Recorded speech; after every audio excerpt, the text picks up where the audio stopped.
Thank you to Talent Pool Hub, been very gracious host of the HR-in-a-Box series. The sponsoring organizations are up there. Hi Greg, nice to have you following me. I'm sure you really look forward to Greg's presentation after mine. So before I got directly right into compensation, I thought it was really important to look at this model. But just before I do that, so how many of you are work for nonprofits? Put up your hands. So most everyone. How many do an HR, specific HR role? One. How many do some HR, because you kind of have to do everything? Some, okay. Any in free enterprise here? One, okay. So mainly from a nonprofit sector. But I tried to do a little bit of both, but it gives me a good sense. So what does this cycle represent? We talk about how you get selected, how you get onboarded, challenging, exciting work, having a good supportive boss, being recognized, valued, and respected, career growth, learning and development, flexible work environment, fair pay, and how you get exited. What's the general purpose of that? I sort of see two purposes to that model. And then why would I pick these particular characteristics? And this is about an employee cycle, growing their personal equity. Anybody want to bite on or have any suggestions of what the basic idea of the cycle is? And one of the key components?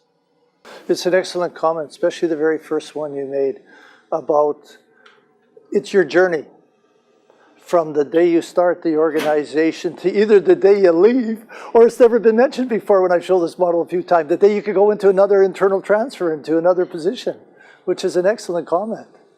But that's exactly it. Because the important idea behind this, and I think it's so important to show it to you, it's really saying, what's your name? Tia. What? Tia. Tia? From the day you start with our nonprofit or our company to the day you leave, we're going to make you a much better employee when you leave by taking you through that process. That's the commitment or the promise that I'm going to give you. And by doing that, you're just going to be better for Fort McMurray, you're going to be better for Alberta, and you're going to be better for Canada. Because you'll just go somewhere else being a better employee. So to me, it's sort of looking from the point of abundance instead of scarcity. And I think it fits in really well with what you say. What is sort of the second idea behind it? And that's exactly the first. I think there's sort of one more second main idea, which I see some real value in this engagement cycle. Anybody have a thought? Yes, it's identifying what you're looking for. That if you do these things well for your employees, they should be engaged, which is exactly, I think, where you were leading. And if they're engaged, they're just going to do what? Give you better service. And if it's a profit situation, you should make more money. And why I thought I'd show it is that money's just one aspect. And it's an important aspect, obviously, and that's why it's there.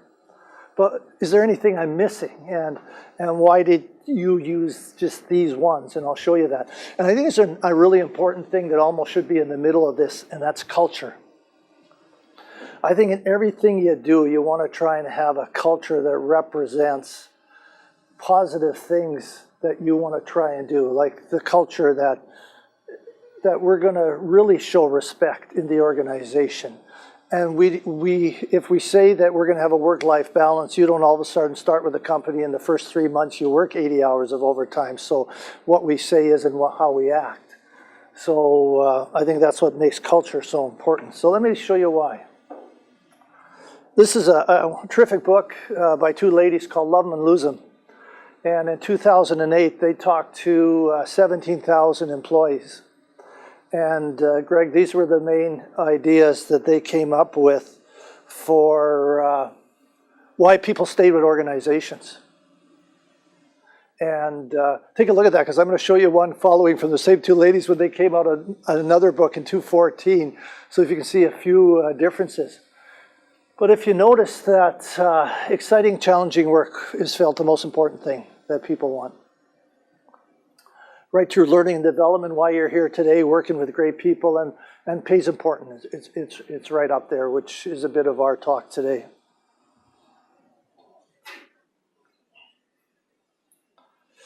The other thing I want to talk about being a supportive, important to have support of a good boss. Why do people, you talked about the exit interview, why do people usually leave their jobs? I believe it's 90% usually who you're working for. That's what I've heard from, I spent about 20 years in human resources, had a chance to be a director of human resources in a municipality and a manager of human resources for an engineering firm. And I would often do exit interviews, and people are careful what they say sometimes. Sometimes people are mad, but they unload, but often they're careful on what they say because they want to burn bridges. But if you find out that probably 90% of the time people quit their bosses, they don't quit their jobs. So that's why it's so important, you know, about leadership skills and supervisory skills and having good bosses that are well developed. So here we are. This is 214.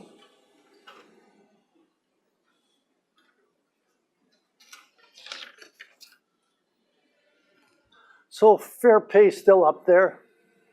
They talked to never 17, 18,000 people, why they stayed with organizations, and this is what came up with. Exciting, challenging, meaningful work is still first. Look at the supportive management boss, I even think went up a bit. There was something that went up particularly quite a bit from the 208 to the 214 in why people stayed in organizations or what's becoming really important to people in work. I think this is a pretty good framework, even up here in Alberta and up here in Fort McMurray. If anybody had any others to add, I'd be interested, or some thoughts coming into mind. Anybody pick up on one that moved up quite a bit? Pardon me? 3, yes, that moved up a bit, yeah.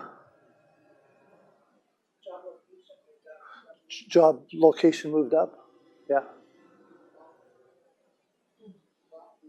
The boss moved up, yeah. I think one moved up the most. It's easier for me, right? Yes, flexible work environment. And don't you think that's true? I don't know what's happening here, but from what I see is flexibility in the work environment is becoming more important. Not only from how important it is if you've got to deal with family matters like childcare or something, which I think really makes it important. It's also important just for the technology and the lifestyle changes, and when some people do their best work, and sometimes when do your best ideas come to you?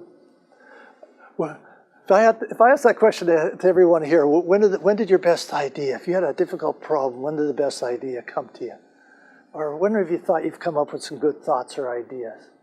Anybody want to share where that might have come from? Are you thinking the shower? Yes. Yes, 3 o'clock in the morning when you can't sleep. When I've asked this a few times, people say in the shower, or when I'm going for a walk, or I'm riding my bike. Or I've heard all kinds of ideas, but I've very rarely heard of anyone saying my best idea came from when I was sitting behind my desk. You know, which is just to give you some thought to thinking about why I think makes flexibility in the workplace important. If we were coming up with some of the best ideas away from where we're traditionally sitting, like that can be really important. So the other thing what I wanted to say to you is I think a good little rule for you to think about in your work with other staff. How many are supervisors? Put up your hands high for me, just gives me a big sense. Okay, good. So if exciting, challenging, or meaningful work is the most important, how do you work with your staff with that? There is a HR rule, which some HR people know about. Based on, I've background too, I've got probably about, not that long, but about 20 years of experience in HR, so it's not as long as some of my other experience. But with that, there's a rule called 70-20-10 rule. Has anyone heard of that rule? It has to do with employee development or your development in the workplace. And the idea behind it is that 70% of your development as employee is through your work and your work experiences. And 20% is from mentoring and watching, and 10% is from training and development today, learning.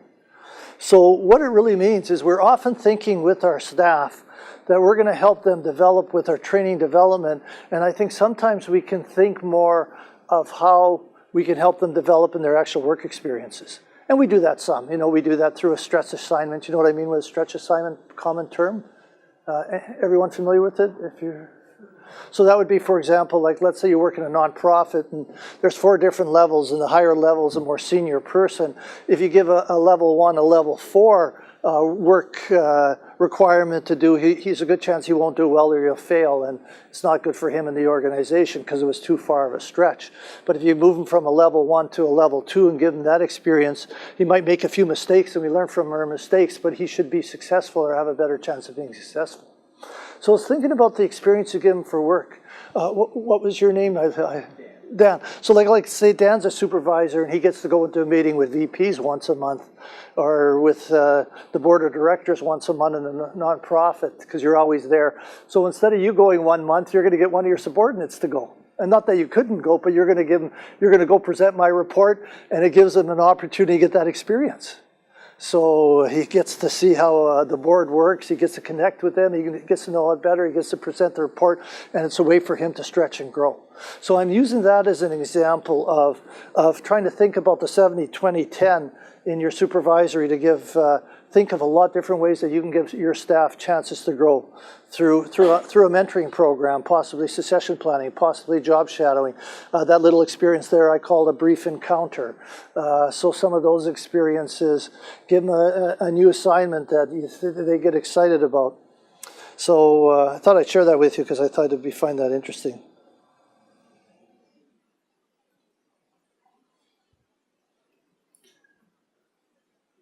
So I'm getting into compensation right away here, but I thought that to me this was really important backdrop to it. One of the other things you have to think about, and I'm coming here more from an HR perspective, is, and I think HR is so important because we're talking about people, right?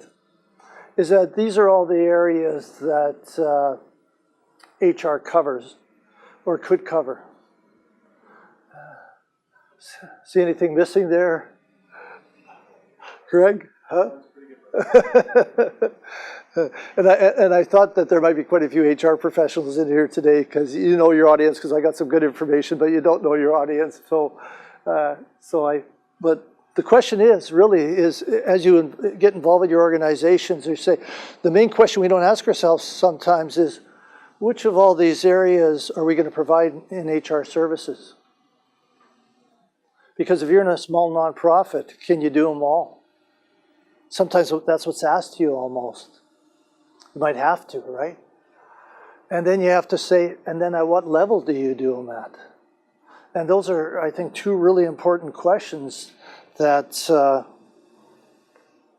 need to be asked.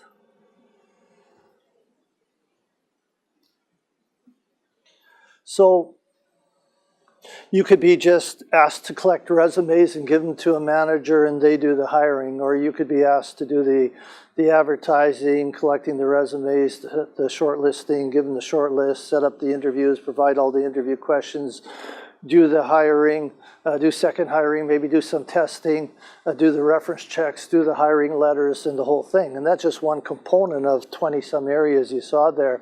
And that's why it can be taxing in what you do or don't do in the services you provide. So here we are, over to compensation a bit. I like the first quote here. Human beings are more alike than unalike. Whether it's in Paris, Texas, or Paris, France, we all want to have good jobs where we are needed and respected and paid just a little more than we deserve. So this is my backdrop for compensation. See if you guys agree with me. And by no means do I feel I have all the answers in compensation. But isn't pay a touchy subject? At least that's what I believe. Boy, I tell you, you want to get people going, just bring up pay. And pay, I believe, isn't a motivator, and that's always a discussion. And even though this came out in the 50s with Frederick Hertzberg, I believe, is that money wasn't a motivator, but it can be a powerful demotivator, always seems to be a topic of discussion. And I think if you are keeping your staff from being dissatisfied without pay, you're probably doing a good job. That's my feeling on compensation. What do you think, Greg? Do you see some truth to that, or from working with Diversified in your experience? That's my experience in nonprofit local government. I was the assistant county manager for Leduc County for 17 years, so I have some background in local government too. How's the sound going for you there, all right? Last time I knocked my mic off when he was with me helping me out, so I promised I'd try and do better today. You know what? I feel that pay and compensation is about integrity and trust as much as it is about money. Give me your thoughts and comments. There's lots of experience in here. If you don't feel I'm right, or you think it's resonating, or, Daryl, I don't quite agree with you.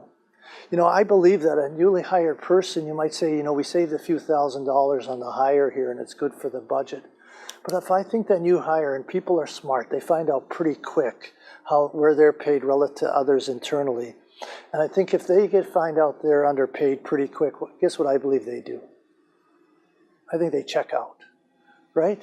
They might not quit, but I think they just lose some full commitment, and already they start maybe feeling this isn't the place I should work. I don't know how honest they were with me right off the bat. So I think I've always believed to try and ensure that you are being totally fair and in your internal pay that you give. The second thing, I think working in Alberta, and I'm sure Fort McMurray could answer this better than anyone, it's always been really difficult to deal with compensation because you're always dealing with an up and down market, right?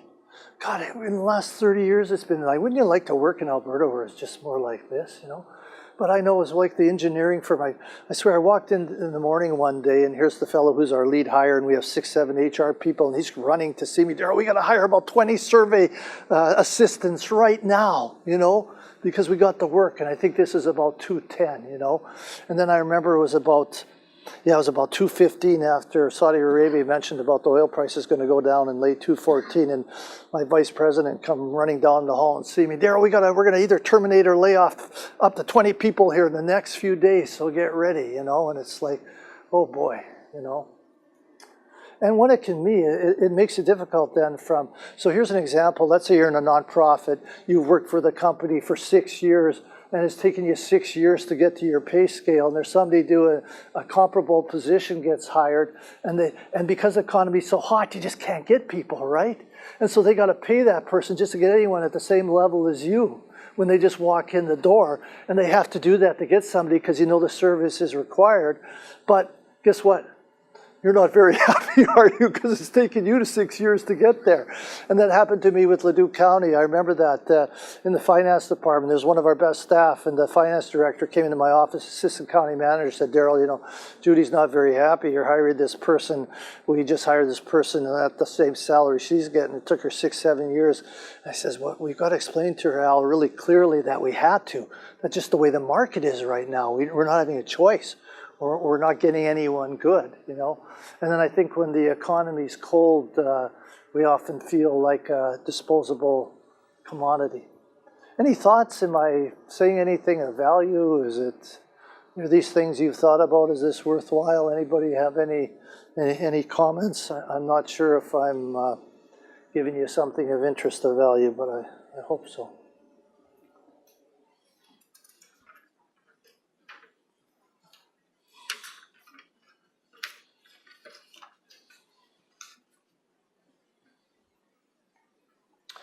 What do you think of that first phrase? What employees want is access to the knowledge and information that influences an organization's pay, promotion, and status system on how these affect or apply to them. And maybe you can ask yourself in your nonprofits, when you guys walked in the door at the start, did you understand how the whole pay system worked? Did you understand how you'd get a raise? Did you understand how your pay would increase? Did you understand how you get a promotion? Do you understand now how all that works? And I think that's really important. So that is why I think it is really important to have a clear compensation policy and a very clear compensation guidelines. And because people want to know, because they'll act what they're told how to act. So, oh, I can see how I can get a raise, or I see how the promotions happen, or I'll see increases work. And this is my feeling from my years of experience, that pay should be as transparent as possible, that almost employees will find out anyway. Do people agree with that? How many would, just a show, how many would, show of hands, how many agree about pay being as transparent as possible? Not sure. Anyone else? Maybe about half? You know, it was really interesting. When I was with 2 municipalities, they didn't see the pay grids. And then when I went into Leduc County, they had at the end of their personnel manual, Greg, they had their pay grids. And everybody saw the range of every single employee in the organization. And I remember one of the first questions I had, well, aren't people upset because they know where everybody's getting? No, there doesn't seem to be a problem. And that was Gord Hankey. I don't mention Gord's name, terrific professional. He was doing the human resources then, and he says, no, it seems to be fine. So I thought, geez, that's really interesting. They're really transparent, and it doesn't seem to cause any problems. And when I started to find out, people know anyway. Almost people know everybody's exactly what they're getting paid. I don't know how they do that, but they seem to find that out. So that's what I feel. If we're transparent, it just to me means you're a more open organization. And that I think openness means trust. And I think it means for better communication. And like I said, if you have a communication officer, we might be little nonprofits, we don't, but sometimes I think we could use them more to help with things like this. But maybe that was for my business thinking if there's some people from larger organizations here. But yeah. So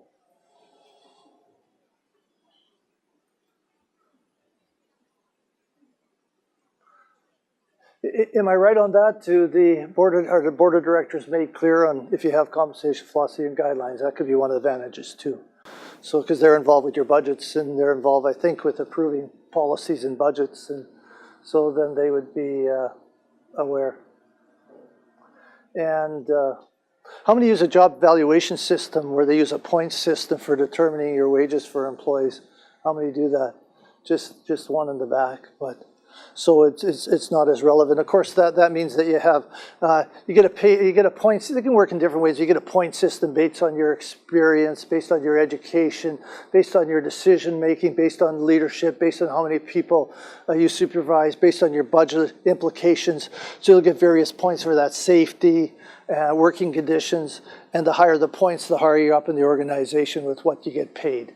And then so you'll list maybe everybody from receptionist, custodian here all the way through technical people, managers, directors, right up to the CAO. And in a little organization, of course, you'd have your own little pecking order, and then you have the steps going this way. And but what I'm saying, which this might be more value if there had been more people here, but I think market trumps evaluation system. Would you agree? And what I mean by that is, and this might be a little helpful hint someday you'll see in your life. So let's say it's in a municipality, use that for a point of reference, and a building inspector gets the points that he should get paid $30,000 to $40,000, or 40 to 50, let's say. Or now I'll make it a little more. Let's say the point showed up that he should get paid almost an administrative assistant level of 50 to 60,000. Well, can you hire a building inspector for that? Not a chance, right? I mean, you got to pay them, what, 80,000, 90,000, I don't know what it is, 100,000 maybe, or whatever the market is here. And so really, you know, at the end of the day, no matter how good your point system is, it doesn't matter. You got to pay to market. So what they do is then you move that person up and then you redline them, right? Because they're out of their range, and but you have to. So that's a requirement. So, and then I heard that for nonprofits, the Bolin salary information is the best. Anybody work with that? Use that for, does it work? Yeah, that's what you use, yeah. And I haven't worked in nonprofits for years, but I tried to do some research. I was hoping I'd know what I was talking about, right? And I heard that the Bolin salary, so I thought for the nonprofits, it does work, does it? It's good? Yeah, good. So thanks for that. So for you guys over here putting up your hands in nonprofits, and there's quite a few different sources for business. Yeah, so it's really like, let's say in your business here, you've got an engineer too, and you want to know sort of what the marketplace is for that. So you try and find the survey companies that have this information available to you, so you can try and determine what would be a fair salary for that person based on that job description. Yeah, and job description is key. That's what makes job descriptions important. So what I thought enough of me talking for a few minutes. I thought to get you guys in your groups almost works nicely with the two tables here, is to have some discussion within yourselves on these questions. Do you have a compensation philosophy? And if you, pardon me, and if you do, what is it? Do you have any compensation guidelines? And if you do, what is it?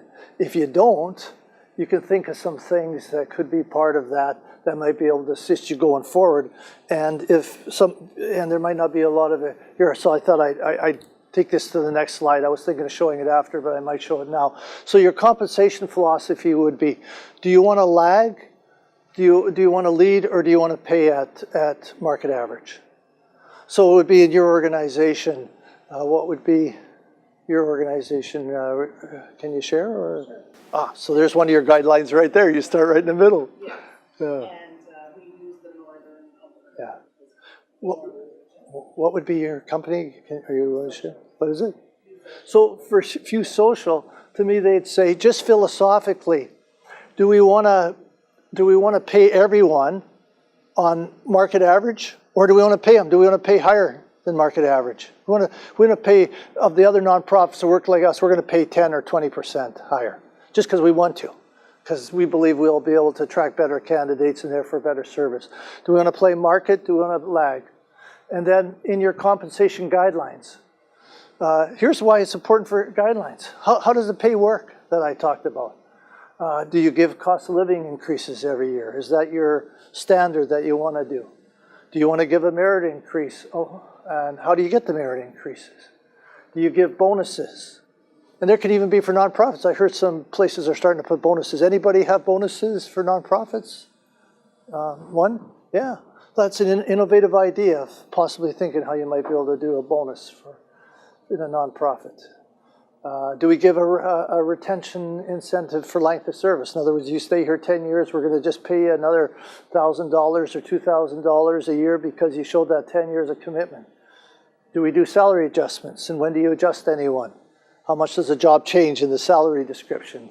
I hear a benchmark or standard, if a job changes around 20%, that's when you'll consider maybe reviewing it to consider when you're just happy to have a job and everybody has to do everything and you might do a lot, maybe it'll be different. But there's lots of sides of things, and I hope that this helps stimulate some thinking about compensation that'll maybe give you maybe we should have a compensation philosophy, or having really good guidelines could really help diversify it out. We maybe haven't taken this as far as we could to make it clear so people know, and better transparency. You know, and who makes the decisions on the salary, and how are those decisions communicated?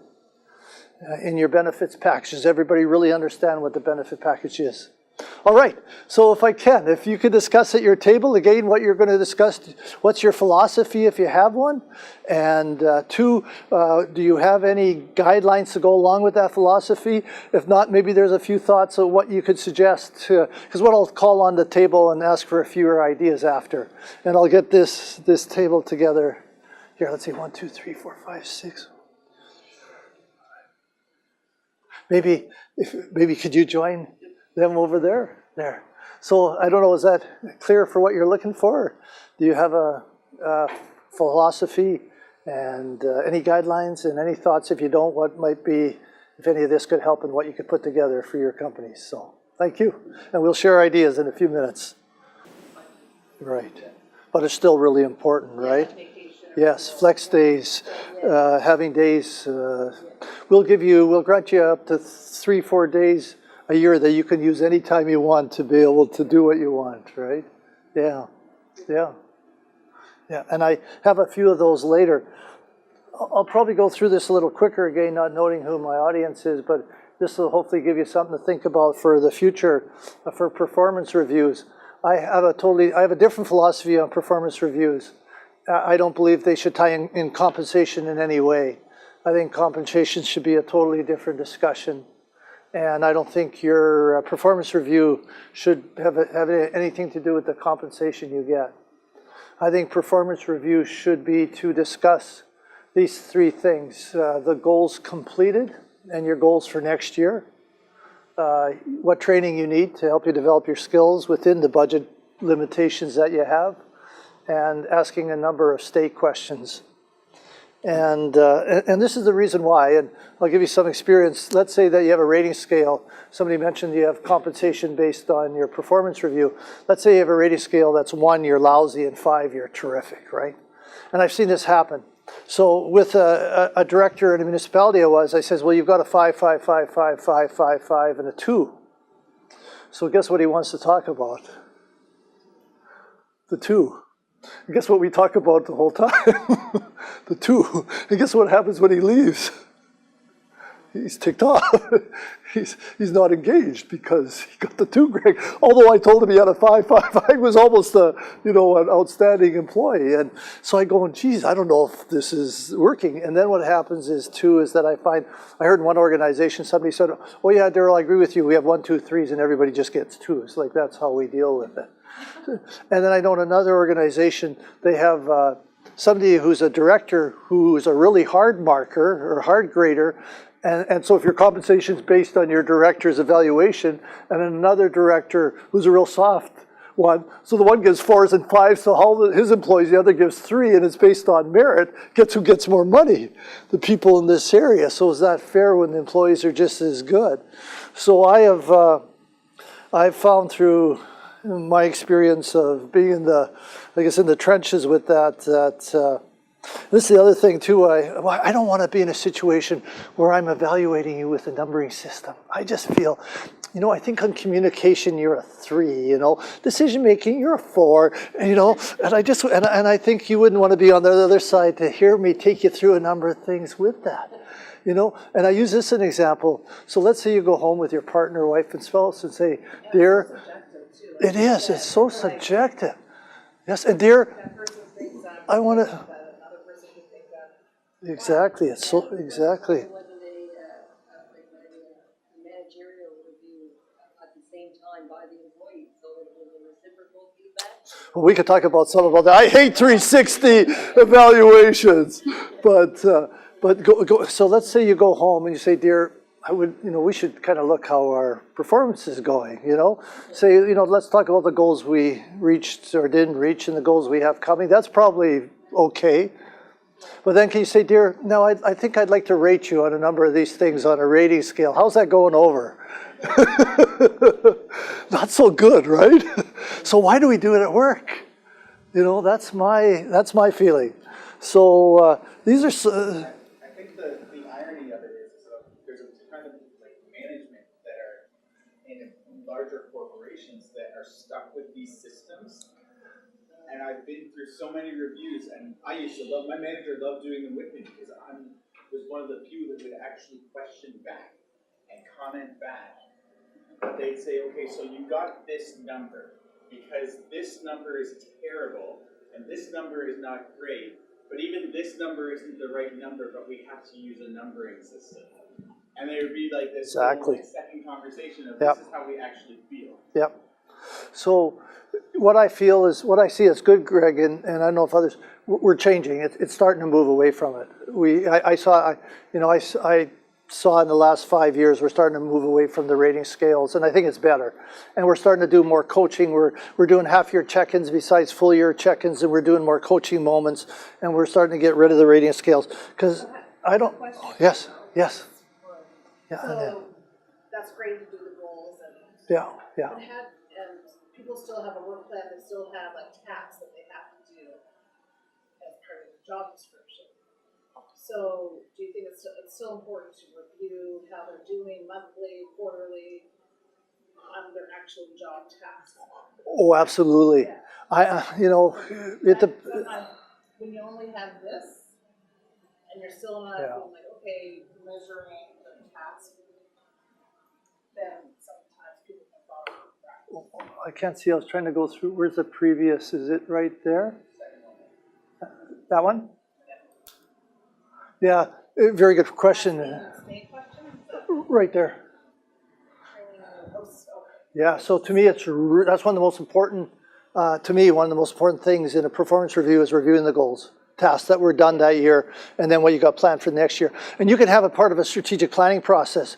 You can set up a special meeting that you have, depending on your budget year calendar, you can have a special meeting in September where you'll get together for a day and prepare your strategic plan and determine the various goals that you have for each of your staff people. I'm a good believer in strategic plans can be helpful. Right, it's just, I think it's key to organizations also though to follow up on those throughout the year, because it's very like you say, you're gonna do X.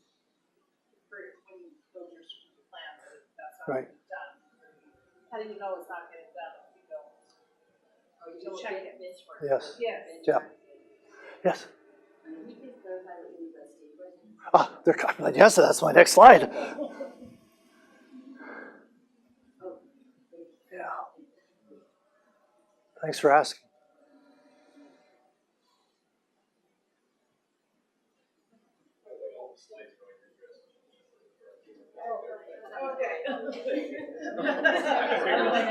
Thanks. Thanks for mentioning that, Chris. Chris was nice enough to come all the way up from Calgary to facilitate this. He's a board of director with HR organization. He's nice enough to come all the way up and facilitate this, so really appreciate it. Thank you for doing that. Yeah, so here's some of the questions, What are you, so the questions I'd be asking you, what are you enjoying doing that you want to keep doing? Has anybody else ever asked the second one? I've always wanted somebody to ask the second one to me. I don't know if I have.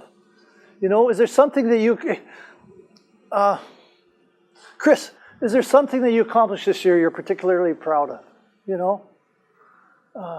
Yeah, what makes you jump out of bed in the morning? What are you doing that you really like? What makes you hit the snooze button? Do you have the resources to do your job? We're limited. We might be able to say, no, we can't. But just even talking about it. Like, don't you like to feel that when isn't one of, I think the nicest way of showing being engaged or feeling good is when the boss walks into your office and says, Daryl, I need your advice. Or what do you think we need to do to improve here? To me, I think that's one of the greatest ways to get engagement. Doesn't that make you feel good when that happens? Or maybe it doesn't happen. And I love what you say, Chris, because that takes me right back to why I showed that cycle at the very start, right? You might be able to pay, not be able to pay very much because we are nonprofits. So if you think about all those other areas, boy, you could really have engaged people and people enjoying the work. And do you like the questions? Do you see how they could be helpful? Has anybody ever had these questions asked to them? Anybody here put up their hand? See, I think we got some. Have you found you enjoyed the discussion? See, and the reason I'm not discussing your weaknesses, because I'm not going to sit there and I want to talk about your strengths. I believe in Strengths Finder. We spend time talking about strengths instead of weaknesses. The only way that I talk about weaknesses is saying about what do you need to learn to be your very best. So me saying, I don't think you're very good at communicating. I very rarely do that. Because when do you deal with the performance matter?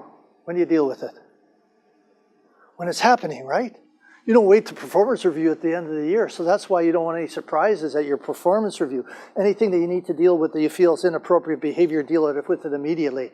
So instead of I'd say, that's the way I would deal with it, say, what do you feel that you need to do to learn to be your very best? And you'd probably bring up, I think I'd really like to take something on this to improve my skill or compensation in there. Yeah, and then as a supervisor too, I'm not going to say, am I doing a good job supervising you? Because usually you're going to say, yeah. You don't want a career limiting moment. But, so I like to say, is there anything as a supervisor that I'm doing that's impeding your work? To me, that's the key. Because that's where I might be doing something wrong as a supervisor that I need to improve. So I hope those are helpful. I'm glad to hear a few positive comments. So I'll quickly go through these and then we'll do the case study. So it's really funny. I come from a very competitive sports background. So in the municipality, I really believed in a grid that was all about competition and all about performance review and all about rating and all about because we had the feeling in nonprofits or in government, it's a lean on the shovel. So I wanted to really see our organization being very competitive and provide very good service. So we didn't have that kind of impression. But I've done a total of 160, and I almost feel from my experiences that everyone in the organization should almost receive the same merit. or cost of living if you're able to give a raise. Because there's an assumption that pay is not fairness unless it's linked to performance. For example, better performance on job expect to be paid better than poor. And these thoughts now that I'm sharing with you come from this terrific book.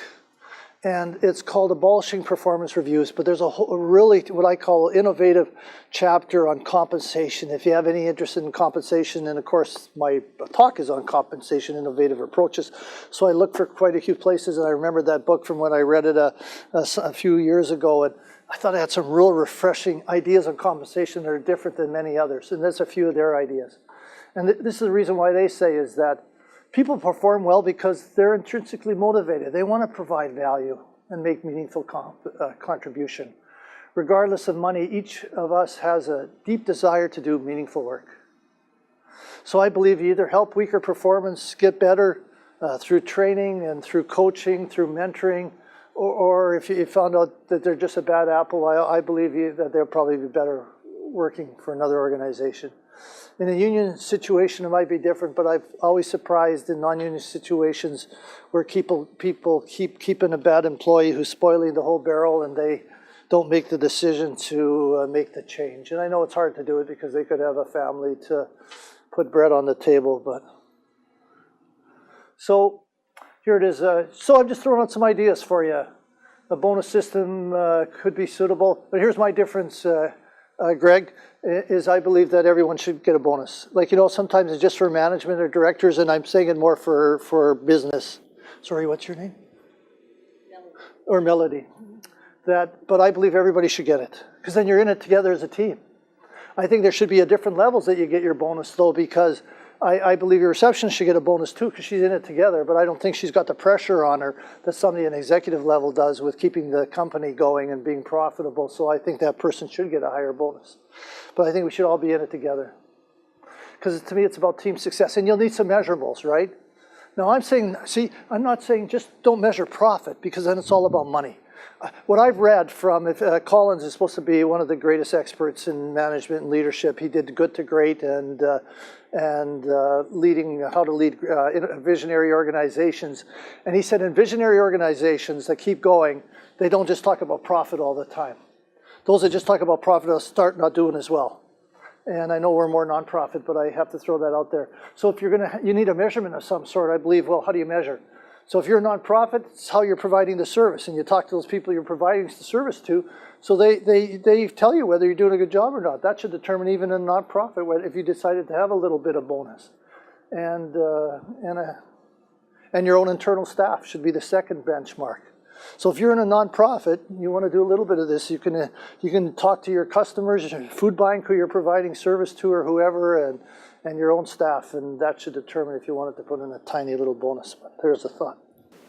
According to the experts in that book, they say the same thing, that so there could be assumption that people will withhold their best efforts if they're not extrinsically awarded through the money to motivate them. But he thinks it can be for these situations, short run, simple, repetitive task, when the work is quantity driven.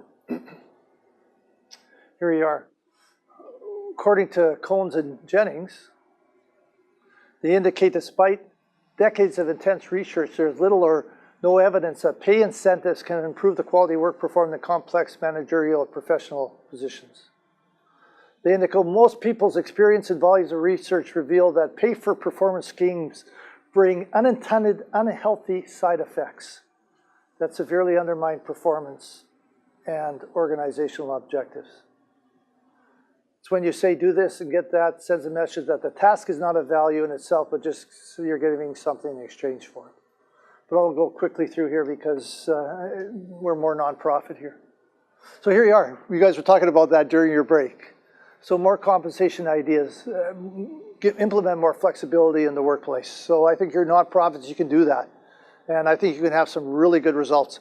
ATB put a whole flexible workplace into their whole organization. I think they have a name for it. I forget what they call it, 24/7. Don't quote me on that. But when they've put flexibility in the workplace, people can come and go pretty well when they leave. There might be certain things that they have to have parameters when they need to be there. And they found that their engagement of their staff has gone up in the last few years from 69 to about 90%. And there might be other reasons for that, but they believe one of the things that's had a huge impact and that's is flexibility in the workplace. You can consider a couple additional flex options in your benefit plans. You can do lunch and learns, right? Retirement planning for your small group of staff. We did that in organization, Greg, we did that for engineering firm, was about 400 employees. We brought in a guy that wasn't from a certain financial company. He was just like a retirement expert. Didn't cost a lot. God, I think we had about 20% of our employees there, which we had probably 70 employees out of 400, which is pretty darn good in an evening for it, because people want some information on this. It can be on money management, Money Matters, you guys know that organization. It can be on mental health. We talk about mental health, but we don't have a lot of lunch and learns on it, which is so important. How you access the employee assistance program, if you have one. It can be a help with estates and wills planning. Even if you're nonprofits, you'll have lawyers will come in and do some of these for free for you, so it won't even cost you anything. And there you are, general rule of thumb I mentioned about job descriptions changing more than 20%. Here's broadbanding. That probably doesn't apply as much anymore. What was your name over there in the corner? Yeah. Oh, Andrea. Yeah, Andrea, this might apply more for you in the job evaluation, because I think she was one of the only ones that used job evaluation system. But there seems like you're going more into broadbanding, right? Which is where you're reducing the number of salary ranges. Instead, if you had CEO and then you had about 30 this way, and then your 7 grid step this way from your lowest salary to your highest, you're trying to shrink the number of groups or bands into more people in a larger group. Can give more flexibility. Greg, do you do that at all? Give you more flexibility? I don't know if do you have a job evaluation system with the job bands? Is it similar? Yeah, and they say you can get rid of some hierarchy and supports a flatter organization. The disadvantage, it can cause more confusion sometimes. So thought I'd just share that out for people that have job evaluation, because it's quite common. And in your job evaluation, from the minimum to maximum salary, from a compensation expert, if you put in this or work with one, they say that the lower positions is about 30% spread, right up to, for executives, is a 50% spread from minimum to maximum. In the organization I worked for, it was all the same, all the way through from minimum to maximum, about a 25 to 30% spread. But they're saying it's quite common that you'll see a larger spread for at the executive level.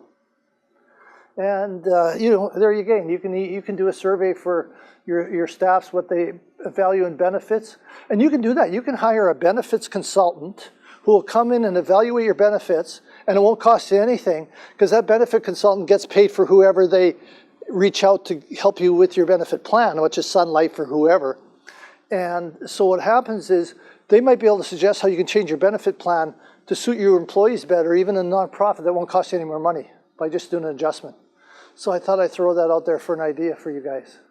And one lady said she looks, I don't know where she gets the information. I heard it in one of the previous HR-in-the-Box talks, that she will look at the employees of the company and then see what the 5 top drugs are being used in employees. Somehow she's able to get general information, because there's no confidentiality being compromised of individuals. And then she holds a lunch and learn on the medical issues. So I thought that was an innovative idea, but I don't know the details, so you'd probably be careful with that. But so, yeah, there's that idea again. If you do have a compensation philosophy and strategy, you want to go over with new hires so they understand it. And then you should review compensation strategy. Regular, I'd say, having the time just to get one in place, right? Not alone to review it. But so I had 2 tasks. Geez, we got about 10 minutes left. Maybe what we could, let me ask this question generally, really quick. Anyone have any and then we'll go in the case study, and we'll be done by 10:30, about 10 minutes on the case study. So does anybody have any innovative compensation ideas? Because I know that I only had a few to share with you, and it's not all from a nonprofit sector, which we're mainly here from our business. Anything that you're doing that you could share for your colleagues that they could take back with them in the way of compensation? Oh, and I passed out a little sheet, because I thought, geez, I want to give these people more. So there's a sheet from Zappos. Now, again, it's nice for this, and there's some ideas that they were doing in their company for innovation compensation ideas, and it was passed out at the start.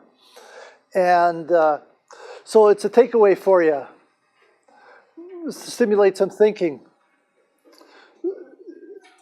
So the first idea, let me just share the, instead of you reading, if you can be with me for a sec. The first idea is really peer-to-peer recognition.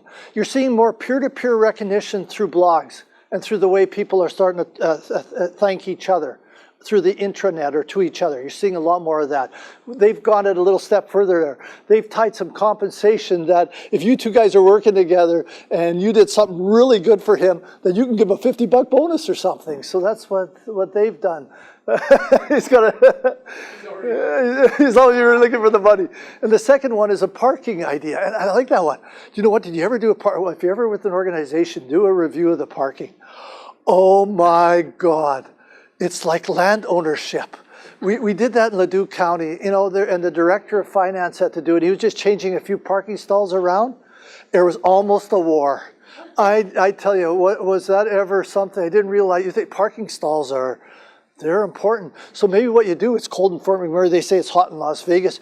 You give somebody done something really good, he gets the CEO's parking spot, he gets a prime parking spot for a week, you know. And then they had an idea in there that at an exit, they allow people after they're reviewing their performance for exit money. If you want to leave, we'll pay you to leave. I thought that's a really unique idea. It's called but that company has money though. That's why they're able to do some of these innovative things. I mean, I worked for, Yeah. you have like employee of the month and then Yeah. Challenging to do that. So more important, anyone have any compensation ideas to share at your table or anything innovative going on to share? I didn't want to not have that. Okay, so hopefully there's some few thoughts there and what you've heard from me that were worthwhile.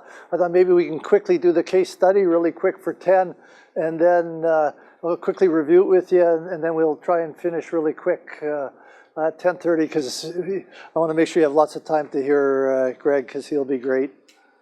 So you have the compensation study in front of you. It's grader operators, and this is a real situation. So talk in your groups to see what you might come up with really quick, how you're going to solve this problem. And just the only thing I forgot to do is I forgot to put how many. There's 20 grader operators.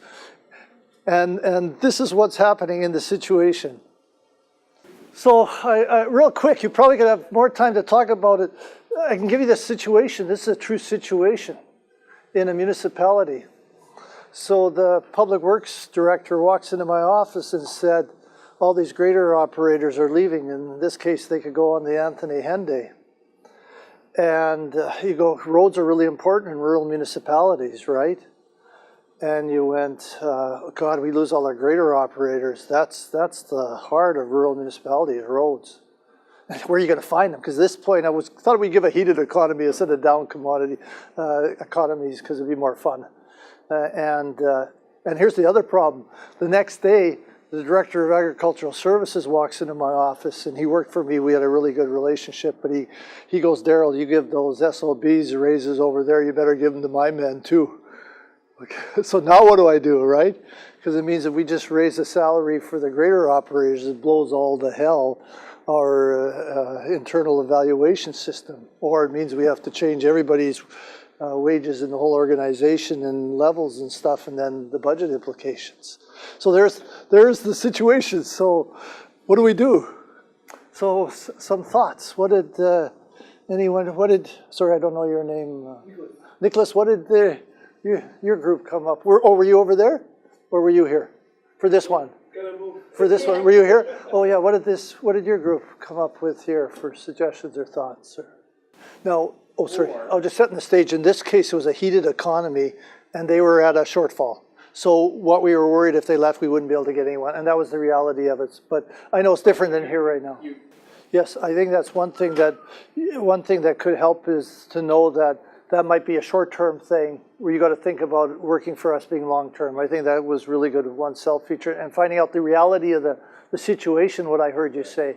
I think that's a great comment. Did everyone hear that? Just if it can't be heard for the audience watching is, have a really good meeting with the grader operators, ask some of those really important questions, find out really what's going on. It might be just more than just the money side of it.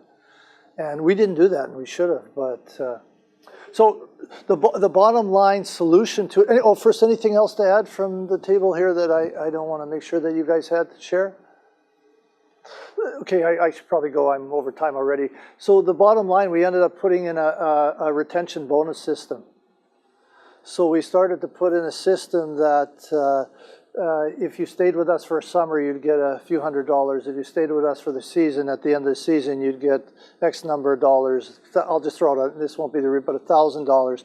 If you worked with us 1 to 5 years at the end of your anniversary, we would give you $2,000. And you know, the municipality had a little bit of money to use, but we put in an employee retention bonus system based on service. And what it did, it really said for the grader operators, is they stayed the full season, what they get at the end of the season for a raise would equal them going and leaving. So, and it worked. It's still in place. It's been in place 10 years later, but that's it really quick in a nutshell. I was trying to talk about HR in a box. I was trying to think out of the box and come up with a totally different approach. And they were able to accommodate the money near the end of the year, not at once, and they were able to keep them there. And so that's how it was dealt with. So anyway, sorry for going over 5 minutes. Thanks very much for being so respectful and with all the comments and sharing, and look forward to Greg's talk. So thank you.